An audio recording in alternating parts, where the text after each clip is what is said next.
Ever find yourself drawn into a fascinating topic, maybe prepping for a discussion or, just satisfying that itch to know more? Oh, definitely. You start digging around. Yeah, and you encounter research, and then maybe that little voice pops up. Hold on, how was this actually figured out? And was it done the right way? That's a really important question, and it's exactly what we're zeroing in on today, the crucial role of ethics in research. Yeah. And in this deep dive, we're specifically looking at ethical considerations within, well, missiological research.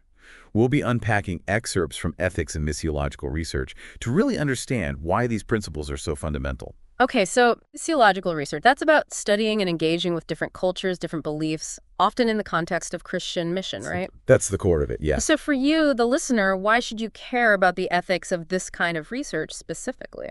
Well, whether you're directly involved in this kind of work, maybe trying to understand its findings, or perhaps you're just curious about how we gain knowledge about diverse cultures and faiths, understanding the ethical bedrock is essential. It's not just academic hoops to jump through then. Not at all. It's really about responsible interaction with people, with communities. Makes sense.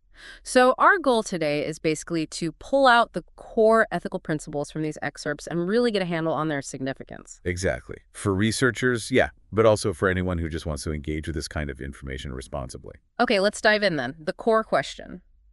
Why is ethics so foundational in missiological research? Well, at its heart, how a researcher conducts themselves ethically. Yeah. It says a lot about their credibility, their integrity. Right. It's not just about the data. No. And it has direct impact on the individuals, the communities they're studying, and it even shapes the landscape for, future researchers. So bad practice can mess things up for others later? Absolutely. When ethical practices are ignored, it can really erode the quality of the findings, and it reflects poorly on the institutions involved, too. And I imagine in missiological research, given the subject matter, those impacts could be even more profound. You're spot on, because this field often deals with deeply held beliefs, matters of faith. Unethical research can have really significant consequences for believers, for those exploring faith, for the whole mission itself. It can build trust or, I guess, destroy it. Precisely. It can build bridges or burn them down. That makes perfect sense. And, research isn't ever really neutral, is it? It's always shaped by underlying values. Exactly. Research is inherently value-driven. Ethical considerations force us, really, to bring those often unspoken values out into the open, to consider them carefully. And for Christian researchers specifically? Well, this text really emphasizes grounding their ethical decisions in biblical principles, things like truth, love, justice, or, as the source puts it, faith, love, and hope. So it's deeper than just a checklist. It's about a commitment. Yes, exactly. Researchers working within this framework, they take full responsibility for every single step, from the initial idea right through to how the findings are used and shared. And does that include special considerations for certain groups? Definitely. It mentions paying particular attention when research involves potentially vulnerable groups, maybe the poor minority communities. The focus has to be on their well-being, their empowerment, spiritual growth, nurture. So it's not just about avoiding harm, but actively doing good. Is there a proactive element? Yes, very much so. Researchers have this ethical obligation to actively use the knowledge they gain for good, to strive for the best outcomes for the communities they study, and for the advancement of God's kingdom. Okay, so the why is really clear. Ethics is vital. Now, the excerpts lay out 6 foundational ethical protections. What are these key principles? Right, these are pretty fundamental safeguards, widely recognized in social science, medical research too, and they're just as critical here. First one? Voluntary participation. Meaning people have to choose freely. Absolutely. Individuals should never be pressured or, forced to take part. It has to be a completely free choice. Okay, clear line, no coercion. What's number 2? Second is informed consent. This is huge. Yeah. Participants need clear, understandable information about what the research involves, the procedures, any potential risks. Including spiritual risks, you mentioned. Yes, uniquely important here. And crucially, they have to freely give their consent before anything starts, showing they understand and are willing. Got it. Total transparency up front. Third protection is about the risk of harm. Yes, paramount. Researchers must take all reasonable steps to minimize any potential harm. Physical, psychological, social, and again, specific to this field, spiritual harm. That holistic view of well-being. Exactly. considering the whole person. What are the other protections? Fourth is confidentiality. Participants need assurance that their personal info won't be shared outside the study, kept private. Okay, and fifth? Fifth is anonymity. This goes a step further. Ideally, even the researchers can't link specific answers back to specific people. So confidentiality is the team knows but keeps it secret. Anonymity is even the team doesn't know who said what. You've got it. Though the text does acknowledge that full anonymity can sometimes be, well, tricky to achieve in practice, especially in smaller, close-knit communities. All right, I can see that. And the last one, number 6. The sixth is the right to service. This comes up mainly in experimental designs, maybe with a control group that doesn't get the main intervention initially. Okay. Ethics dictate that those in the control group should get equal access to any benefits that come out of the research once it's finished. So everyone ultimately benefits if there's a benefit to be had. These all sound so fundamental, but it's sobering to think what happens when they're ignored. The excerpts give an example, right? Yes, they do. A really powerful one involving the Samburu people in Kenya. Yeah. A previous researcher basically didn't show respect, didn't follow through on promises. Oh, dear. Yeah. This lack of ethical consideration caused deep offense, bred suspicion, and it made it much, much harder for any future researchers to go in and build trust. Wow. So unethical work doesn't just hurt the people involved then. It can poison the well for future understanding and collaboration. Absolutely. It's about not causing offense or damage that could just shut down opportunities down the line. And it's not just about that moment of interaction either, is it? The text says ethics run through the whole process. Exactly. Right from the very start. Okay, so let's walk through that. Where do ethics first come in? The design stage. Yes, begins right there. The research questions, they should fit the researcher's skills, their resources. It should aim to add something genuinely new, not just, prop up an existing opinion. So aiming for truth, not just confirmation bias. Precisely. Intellectual honesty from the get-go. What about when looking at what's already been done? The review of precedent research. Yeah, ethical responsibility there means engaging with previous work fairly, honestly, accurately representing others' findings, evaluating relevance thoughtfully, citing properly, avoiding plagiarism is key. Plagiarism seems like a big recurring theme. It is, because it just fundamentally undermines the integrity of the whole thing. Whether it's accidental or deliberate, it erodes trust and can have serious consequences. Makes sense. Okay, moving on to data collection. This is where the direct interaction often happens. Big ethical considerations here. Oh, huge.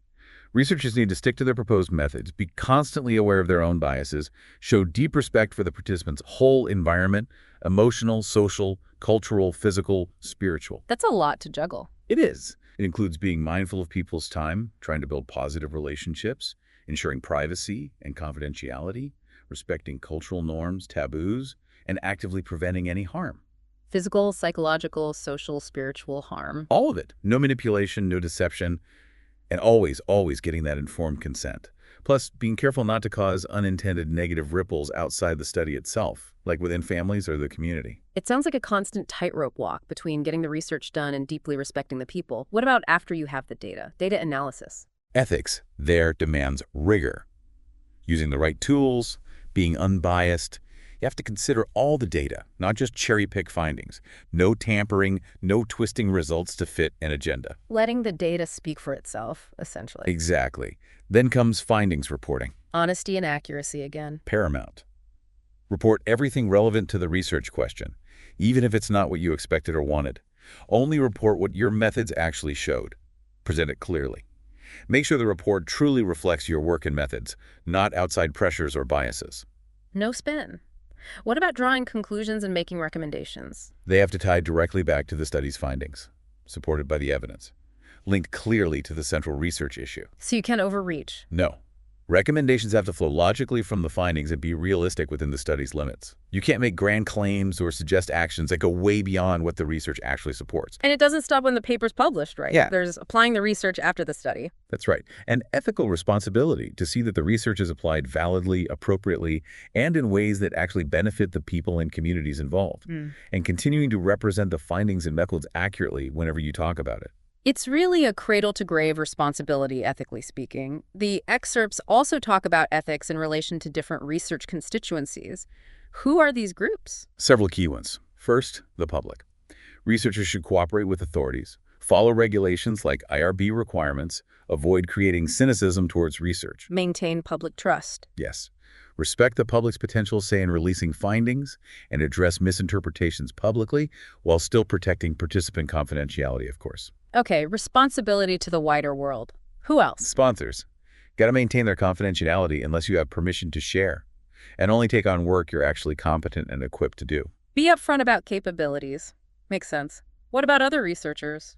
With colleagues and other researchers, the ethical push is towards sharing findings openly, contributing to the knowledge base of the discipline, making research accessible. And then, critically, the respondents, the participants themselves. Absolutely central. Treat them with utmost respect. Be a positive presence. No deceit, abuse, coercion, manipulation, embarrassment. Build trust, basically. Yes, foster genuine trust, build lasting relationships if possible, not just data extraction. Informed consent is vital. Avoid alienating people in ways that harm future research. Protect anonymity. And sometimes, the ethical choice is not to do the research if you can't guarantee confidentiality. Wow. Valuing the person above the data point. And the final constituency mentioned is the church. Yes. For Christian researchers, there's a specific ethical call to actively use their research to help fulfill the Great Commandment, loving God and neighbor, and the Great Commission, making disciples. The research should serve those larger purposes. It really highlights the relational core of ethical research, especially in this context.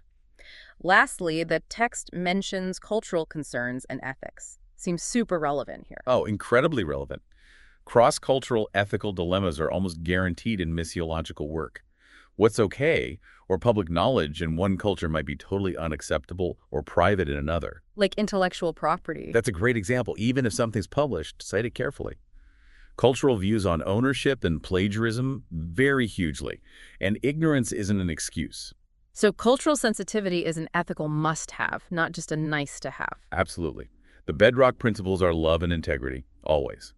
But researchers need extra attentiveness here to build trust, ensure their work is valid and appropriate, and ultimately to honor God in diverse contexts. Okay, we've covered a huge amount today. If you had to boil it down, what are the absolute key takeaways on ethics in missiological research? Well, we've seen it's complex, right?